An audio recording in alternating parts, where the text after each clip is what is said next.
Hello, everyone. This is Pelin Oğuz. I'd like to welcome you all to our program that we organize as Istanbul Policy Center, Sabancı University, Stiftung Mercator Initiative, in collaboration with Medyascope.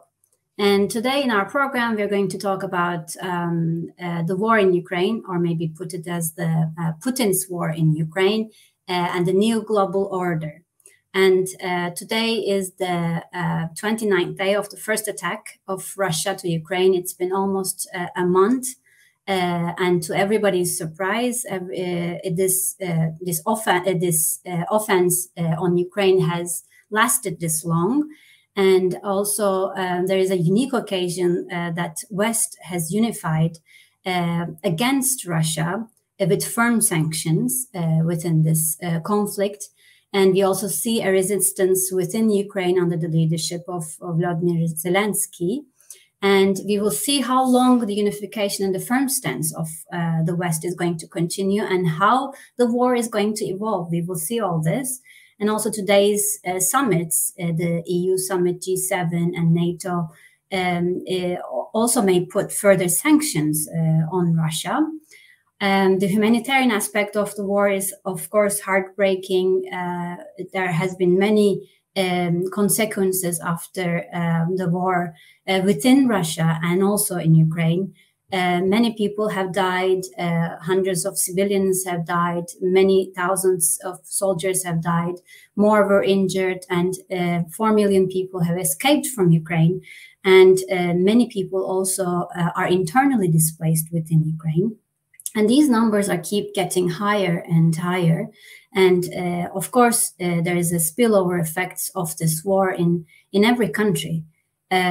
So we are going to talk about, we have been also in our programs, we have been talking about this war from many different aspects.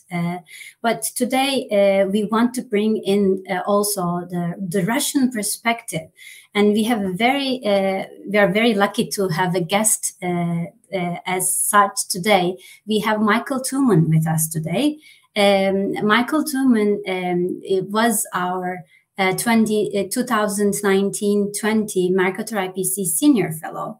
He's a very experienced journalist, also who has a great experience on Russia, Central Asia, Turkey, and the Middle East. So we are very lucky to have such an insider opinion and views within this program with Michael Thumann today. Let me introduce him very shortly. He has been a foreign affairs correspondent of Die Zeit, a German newspaper in Moscow, since 2021. He has been working with Die Zeit since 2013 as a diplomatic correspondent. And he previously reported on Turkey and the Middle East as Die Zeit's Istanbul bureau chief.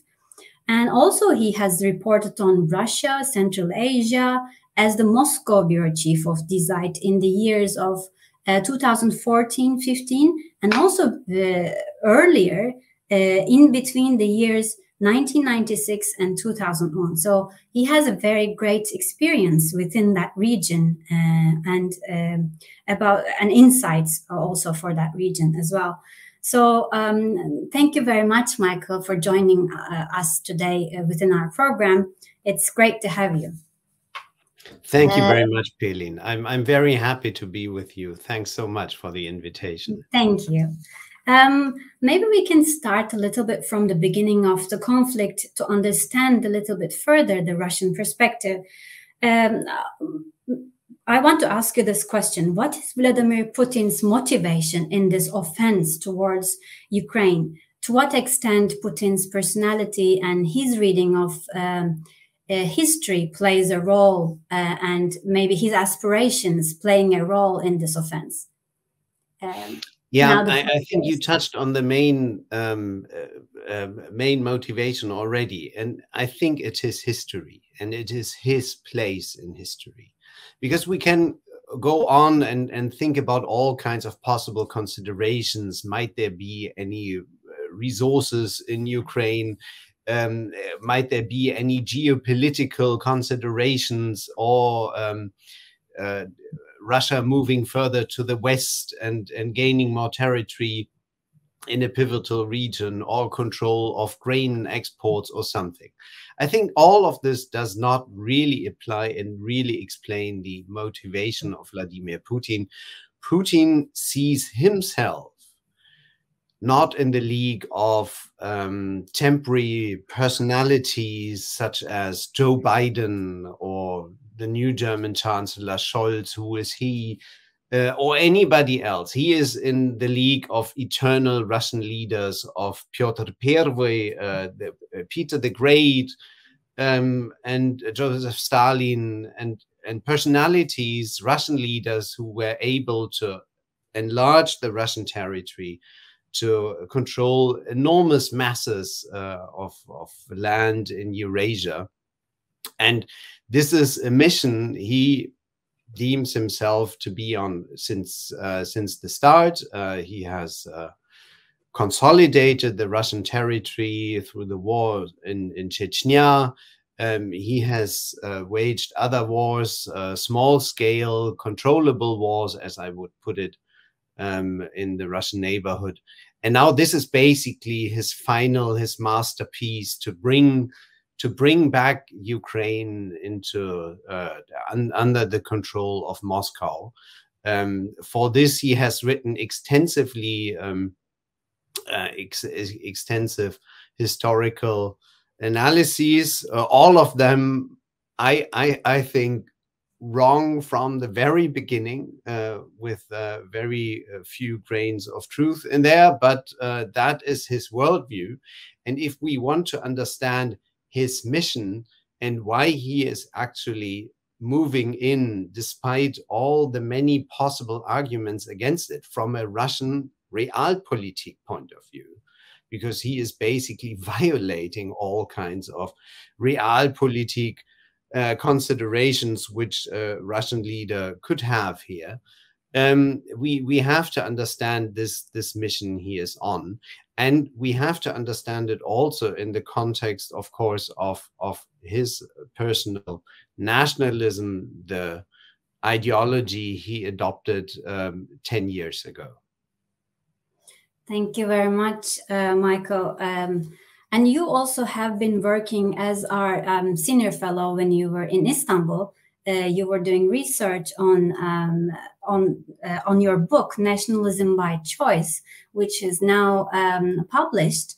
Also, I would like to mention that book. Maybe if you have the book with you, you can show the German version. Yeah, it's always with me, almost always. Great. Okay. That is the German version. Yeah. It's not in English yet, but within this book, you were talking about Putin and Erdogan and the similarities in between. Also, some other leaders who are having these authoritarian tendencies. So we can see that Putin's reading of history and the idea of nationalism also plays a role in his acts towards Ukraine.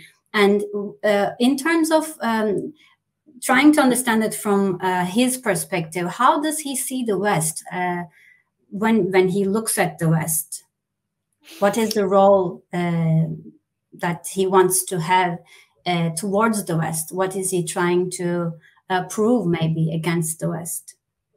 I think that his perception of the West, there is a continuity and there is a change which occurred a little more than 10 years ago. Let's start with the continuity. The continuity, he always perceived the West as an adversary. He basically comes from a Soviet framed vision of the West as an entity which fought against the Soviet Union, which basically dealt the biggest blow to Russia as he sees it, or as he coined it once, the biggest catastrophe of the 20th century, the dissolution of the Soviet Union in December 1991. So, and I think he never lost that kind of thinking that the West is the main adversary. But there were periods of cooperation, I believe, when he thought it was right to cooperate. And that was in the early 2000s when Putin was still very much of a a pragmatist, somebody who was jiggling around with different topics, with different approaches, and also with ideologies. So at the time in the early 2000s, he thought there could be a bridge of cooperation in the anti-terror war. And so he was very disappointed, in fact, that this strategy didn't work out, and that George W. Bush surprised him and many others, of course, the leaders of Turkey and Germany and France and others, with the invasion in Iraq. And I think the invasion in Iraq basically changed his calculation that there was room for significant cooperation with the West. But there was another factor which was much more important for him, which changed his perception of the West. And this is, from a Western perspective or from a general perspective, is less understandable. And this is his obsession with movements, with people's movements, with public protest, demonstrations. So he sees everything that happens since 2002, 3, and 4, the Velvet Revolution in Georgia, the Orange Revolution in Ukraine, the ensuing revolutions in the Middle East. He sees all that as the work of the CIA or Western agencies, and somehow the Americans being behind that. I think this is a thought which is not very alien to maybe some also in the Turkish government or in other governments, that the US is behind all of that. I was, as a reporter, on the spot in Georgia and in Ukraine in 2004 and 2014, and I can tell you that I didn't detect many agents there or something, but I detected many people who were actually very sincere in their protest, and they had very much reason to protest. So these people's movements, he never understood that as a Soviet styled bureaucrat and agent that he is, obviously. But this changed his perception entirely, because he thought they are after me. And this kind of paranoia with every movement, and we saw the Arab upheavals, that he thought, okay, now I'm the next in line. And there was actually something where he was, I think it was never that threatening for him, but there were the Bolotnaya protests in Moscow, in the center of Moscow, not far from the Kremlin, in 2011 and 12, when he moved back to the chair of the president. He was prime minister for 4 years before, as we remember. And these protests he saw as instigated by the United States. And this was the moment when things really changed with him, when he thought, well, I am losing I'm losing support here in my own country, and the US is taking advantage of that.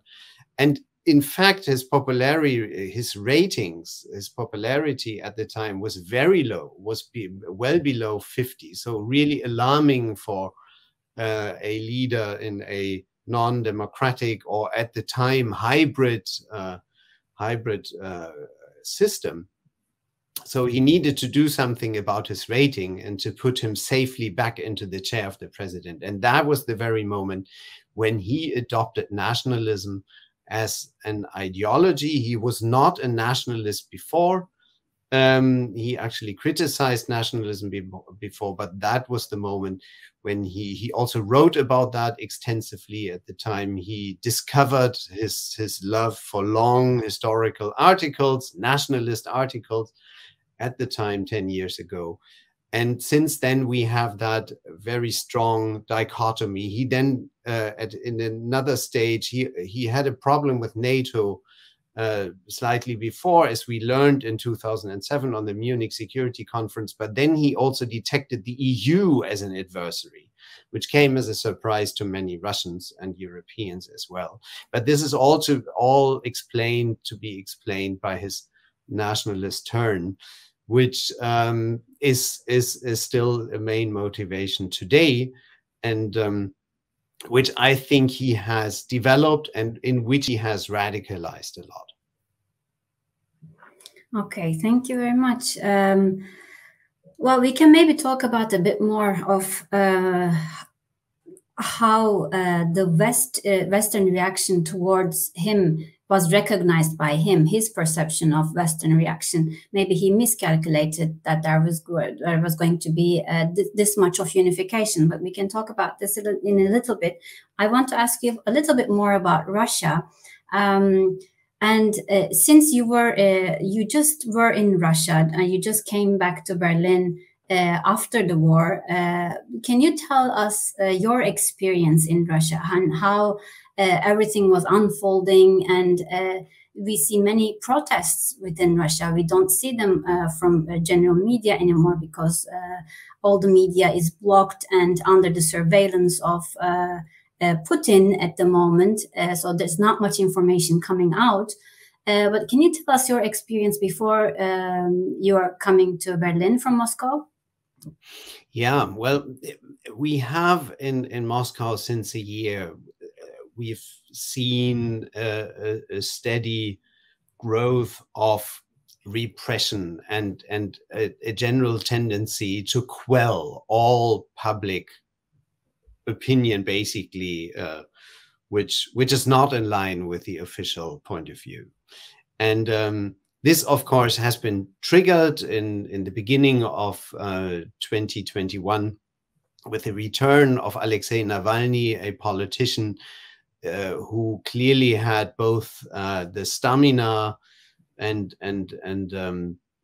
I'd say also the possible popularity with some populist elements in it to challenge Mr. Putin. And since then, we see that repression, that wave of repression, and it resulted, I think, in the second half of the year in a very efficient strategy to keep the Russians and most parts of the elite in doubt about what was really happening with these very strange troop movements around Ukraine. And everybody, and be it critics of Putin or be it supporters of Putin, everybody was convinced that these were basically exercises and troop movements to put pressure on the West and to coerce the West into kind of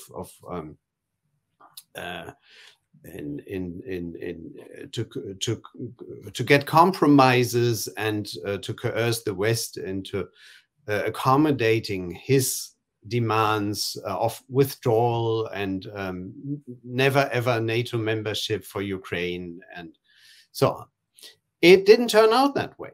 And he surprised most Russians, and I think he probably also surprised a great deal of the general staff and his own entourage, some of whom did not even know how to frame what he was up to. We saw the Security Council meeting shortly before the war, where the chief of foreign intelligence was somehow desperately trying to express what Putin actually meant, and Putin corrected him in front of the cameras.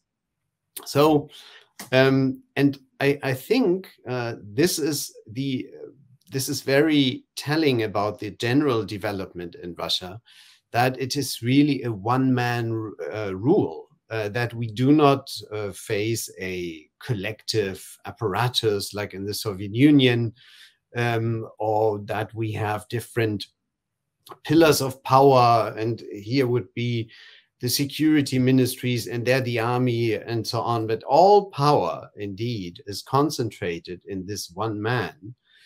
And this, I think, is also a significant change first of all, in Russia, but it's also a significant difference to neighboring countries, because we see a general tendency towards populism, authoritarian populism, nationalism all over the region. But I think Russia is example to Turkey, and I think also at the IPC and in different programs we have done lots of comparisons of populism, this and that, and but I think there's no comparison anymore, because this is actually quite unique what's happening now in Moscow. What about the public opinion towards the war in Moscow? Well, what can you say about that at the moment? There is, there is an optimistic and a pessimistic look at that. So let's start with the pessimistic part, which is that if you look at public polls, government-controlled polls, but they are very similar to the only remaining pollster, independent pollster Levada, that roughly 70% support President Putin in this operation, and that also roughly, and that is a state-controlled pollster said that also 70% support the war, or they of course say operation. You must not say war, because it's just an operation to clean the Nazis in Kiev. That's the reading of the state propaganda and Putin. So, and that is that gives you the picture in general in Russia, and also this number of 70% roughly coincides with the number of the Russian population which consumes mostly or only TV as a main source of information. And TV, of course, is fully controlled. So you would hear, when you speak to people, you would hear actually the same phrases you have heard on state TV the night before, which is a bit frightening, because the people seem to be entirely brainwashed if they repeat again over and again the same phrases, or actually new phrases which have been invented, you know, in the last main propaganda show on Sunday night of Dmitry Kiselyov. And then 2 days later, you would speak to a taxi driver and he would also then repeat Dmitry Kiselyov. It's quite amazing. So let's talk about and that's the optimistic part, about the 30% who do not agree. Of course, you have some undecided, and you have, but you have roughly 20–25% who do not support the war, but who at the same time would not be ready to go in the street, because you may pay a very high price for that, but who would simply disagree, and who disagree entirely with Putin. And it is very so the undecided, whom I mentioned, it's a very small percentage. It is basically a very divided society in that aspect, with an overwhelming majority, of course, but you have this solid 20–25% who are against Putin and his policies, and who are also against the war. Now, the protests you've mentioned, there are protests, but on a very limited scale. And sometimes people do amazing things, like they also did in the Soviet Union sometimes. They go out with a poster, with a blank poster. There's nothing on it. And they get arrested for that. And I think that's a very sophisticated way of protesting, because everything, you don't need to say it. Everything is clear if you hold your poster like that, you know, a blank sheet. And the amazing thing about that is that also I witnessed in my neighborhood in Moscow, I witnessed some protests like in Belarus in the past in the past year, that there were small groups of mostly young people, and they would gather and then shout no to the war, and then they would disappear after 10 minutes. So the police couldn't go after them. But so all of this you have, and you have it not only in Moscow, but also in bigger cities all over the country. But many people are trying to stay away from streets in order to stay away from persecution, because there are many sanctions, and they cannot even say a war. They have to say operation. So they have to go along, and some of them can't, and some of them are now fleeing the country and not staying in Russia anymore. So they are trying to find ways to get out of Russia, as far as we have heard. Maybe we can talk about the Western reaction towards the war, because in the beginning, the first few days, everybody thought that this was going to be a small operation, maybe even, and then it became a full-fledged war. But the West became united very pretty quickly. That no one was expecting that they could do this. But they came with firm sanctions towards Russia, and now they're trying to increase these sanctions. How do you see this reaction of the West towards Russia? How do you evaluate this? Do you think that this is they will continue to hold this together, or this even at the end will result in will have some results in ending the war? How do you see their reaction?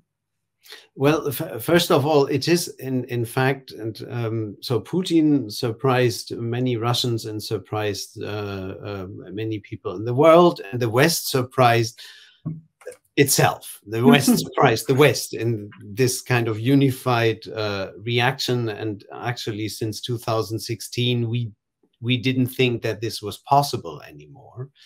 So we see it is possible, and of course, Putin did not choose the right moment to split the West. We have to say he could have done things when Donald Trump was still in office, or in the transition time or something. But he did it now, and plus he does it in a time when President Biden is in an election year, and so the midterms, of course, will be decisive for his next, for the rest of his term. And I think he will do everything for a good performance. And a good performance in this view, and in his view, of course, is a firm stance towards Putin and towards aggression and war crimes, as he said.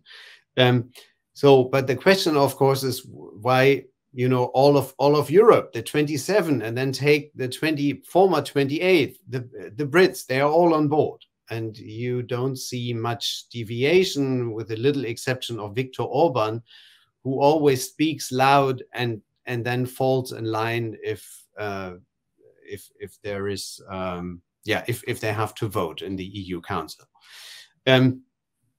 And I think this is to be explained by the kind of enormous wake-up call Putin triggered there.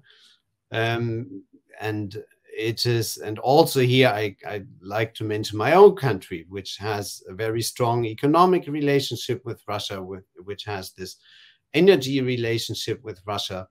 And we call it with a name which is difficult to translate into English, so it also becomes a kind of German word in English. Zeitenwende, we call it, and Zeitenwende is basically a change of an era, a sea change, whatever you may call it, resulted in a very different attitude towards armament and the German army, and the way how we see Russia. And not as a partner anymore, but as an adversary, destabilizing Europe and actually trying to put the tables upside down and threatening the European order of peace. And so this threat perception, I think, has led to this unified response of the West. And the West surprised itself, I think, in the amount of sanctions and the massive sanctions. There were suggestions from here and there and there. And in the end, they said, we take all of that instead of selecting carefully like we did in 2014 and 15. But it was all of that, and there will be more on top. And now we, of course, face a test. And this test is on the table now when President Biden comes to Brussels, and they will discuss the new sanctions and also the response, obviously, to Putin's latest move, which is all contracts on gas and oil deliveries to Europe are in dollars. Some have it in euros, but it is in Western currency, euro or dollars. And that is in the contract. Putin now wants to introduce a law that all oil and gas imports, exports have to be paid in rubles. And thus, he wants to force the West to undercut the own sanctions and buy rubles, stabilize the ruble, and buy rubles with the central bank of Russia, which has been also put under sanctions. Or face or put the West in the predicament that they themselves have to cut the import of oil and gas. So the response will be very interesting. I cannot, it's very risky always to predict things, and then I will be seen here the day after tomorrow and I'd be all wrong. But let me be honest, I'd be surprised if the West gave in to that, and if my own government, the Germans, you know, if they said, okay, we'll now from now on pay in rubles and buy rubles with the Russian central bank. I can't possibly imagine that, even if it's very difficult for Germany, because we have a strong dependence. It's over 50% of German gas comes from Russia. And the German foreign minister has been very active in the past weeks to actually explore new sources and to buy LNG here and there and to sign new contracts on that. But yeah, I think this will be also a test for the unity of Europe and the US, and especially the US, which is less threatened by all these questions because they are themselves a gas exporting country. And of course, precisely this, the question of American gas exports to Europe will be very important in the wake of Putin's decision to sell gas for rubles. Yeah, how long would this firmly continue is one of the questions. And also, when this continues in such a way and the sanctions increase, Russia is now being isolated diplomatically, economically, and so it seems like Putin is like cornered or like put against the wall. And do you think that this is going to push him? Is he on the verge of a point of no return? Because like on Tuesday, he was saying that he was going to,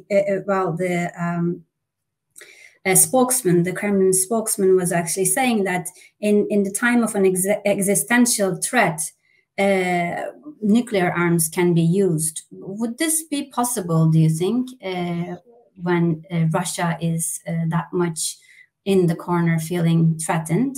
Or what is an existential threat for Russia? How do they feel existentially threatened? Well, I think that for Putin, what is very important now is to bring home a victory in Ukraine. To bring it home by all means. He must not lose this war, because I said in the beginning, this is basically his masterpiece of war, and that is why he needs to, and his popularity depends on that, his standing his place in history and all what's important for him.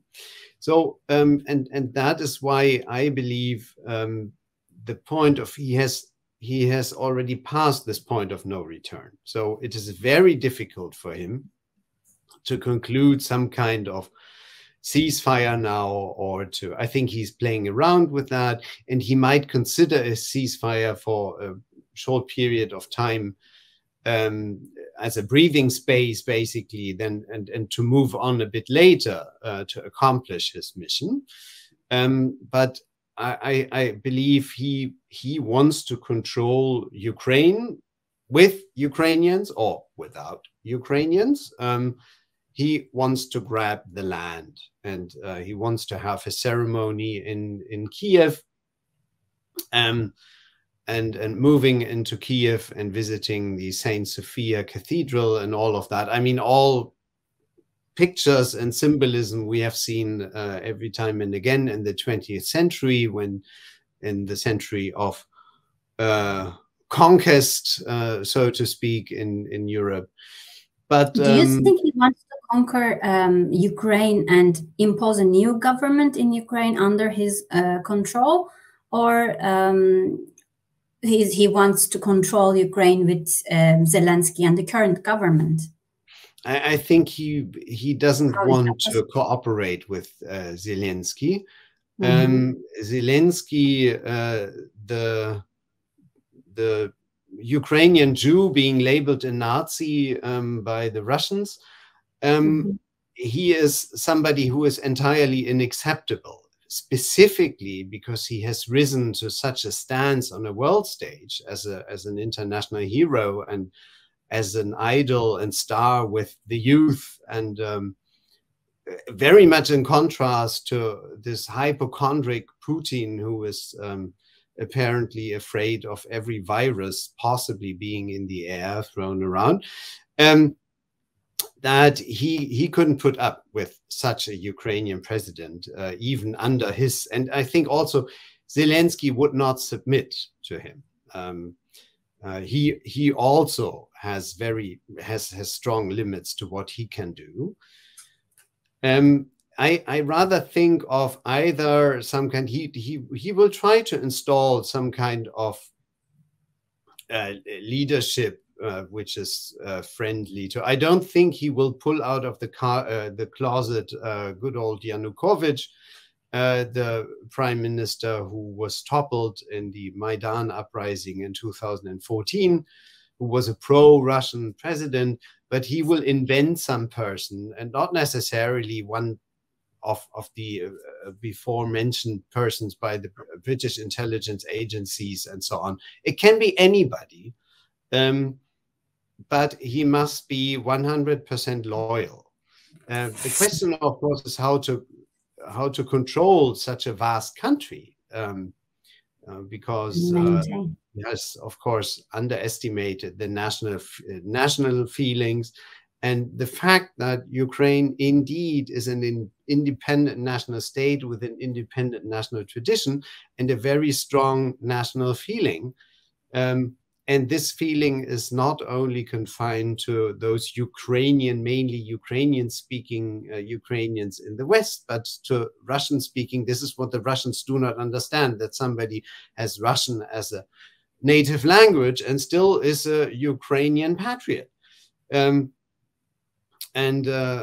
We as Germans can't be mistaken about that, because we have Switzerland and most Swiss speak German, but they do not feel German at all. And I mean, this is something what you have to put up with, and rather being, happy about that somebody speaks also your native language in a neighboring country. I think that's a nice thing to have, but Putin thinks, okay, then they are ours, which is where he has miscalculated. So, but you asked me, is he getting into a corner?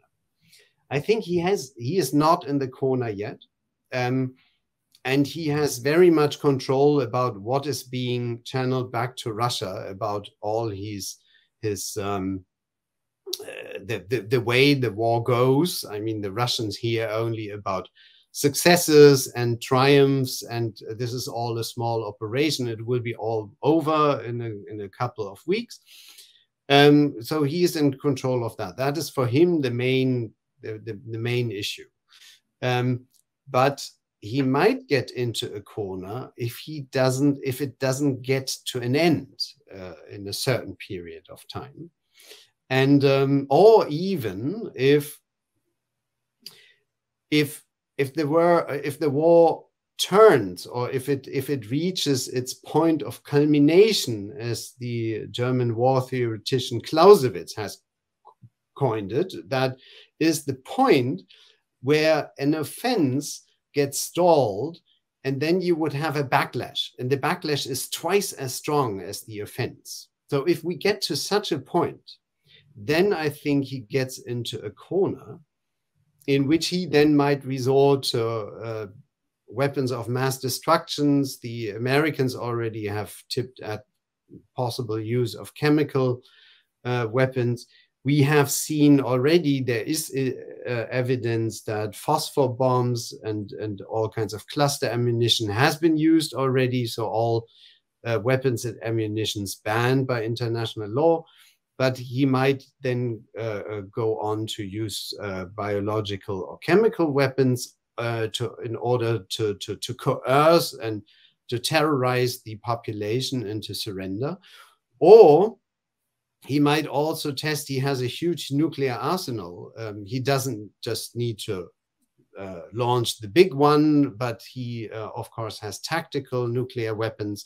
So he can use them in the war theater, also in order to disseminate terror. And so that I see as being in the corner and using these weapons. The question then is, what will be the Western reaction?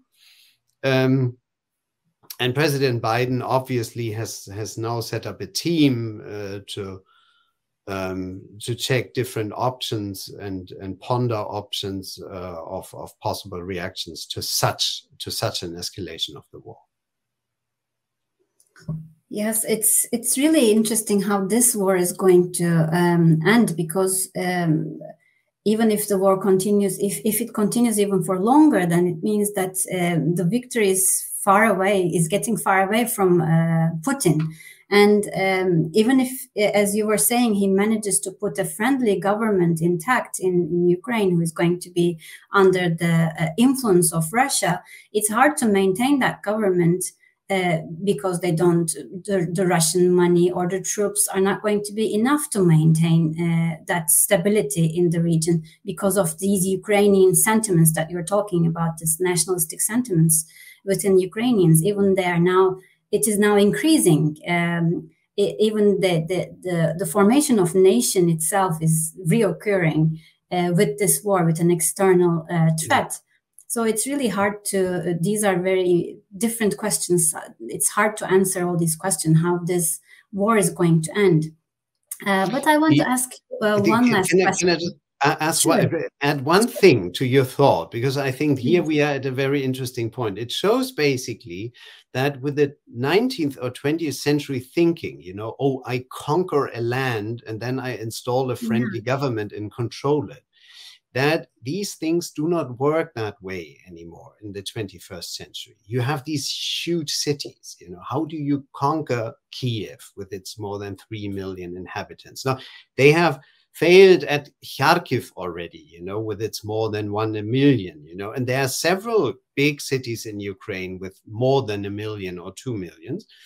And basically, armies have become much smaller. Russia doesn't have the 2 million soldier army of the Soviet Union anymore. They have an army of 900,000, but actually they have, in the theater, they can put up to 300,000, and half of that is already in the field and is suffering heavy losses. So, and this tells us a lot about, what is doable under today's circumstances with the different changing societies. And if you want to conquer a country for good, which is a country of its own with a strong national sentiment and huge million cities, that is a thing which is impossible to do. And I'm very curious, just, you know, as an analyst and historian, you know, how this thing will work out in the end, you know, because this is a turning point, and we will see from that, and we will learn from that a lot, apart from all the terrible atrocities I'm afraid we'll see. Sorry for interrupting. No.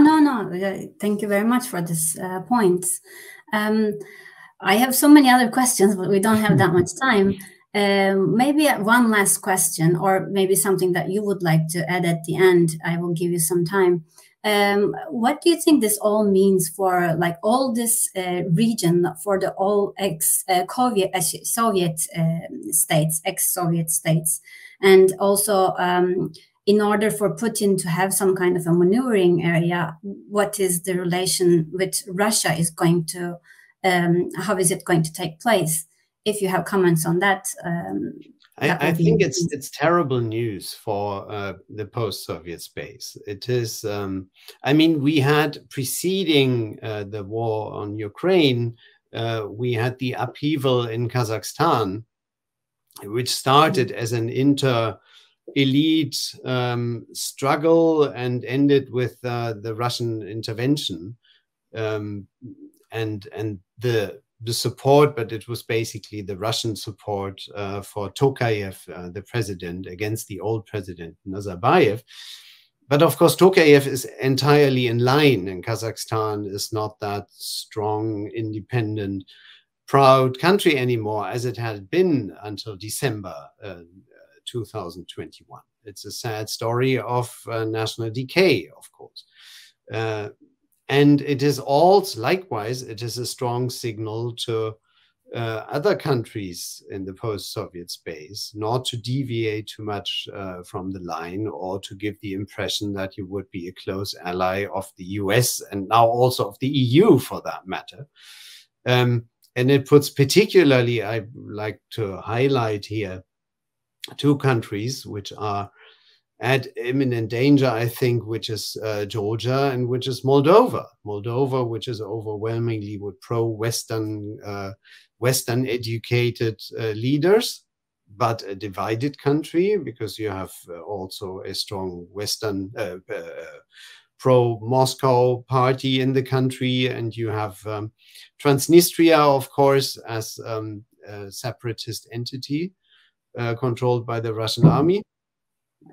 And Georgia being in the Caucasus and basically cornered, and with Ukraine, if Ukraine becomes Russian controlled, if it becomes, then Georgia will lose this bridge basically towards Europe, puts them also in a precarious situation. So I think this, they were all alarmed 2014-15 about the annexation of Crimea. Nazarbayev of Kazakhstan at the time was critical and uneasy. Even Lukashenko of Belarus was uneasy.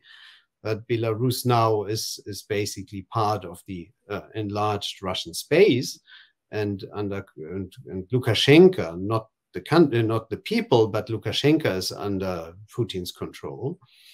So what we actually see here is a consolidation of the post-Soviet space by Russia by force, and this is bad news for more independently minded countries like Georgia and Moldova, and was before.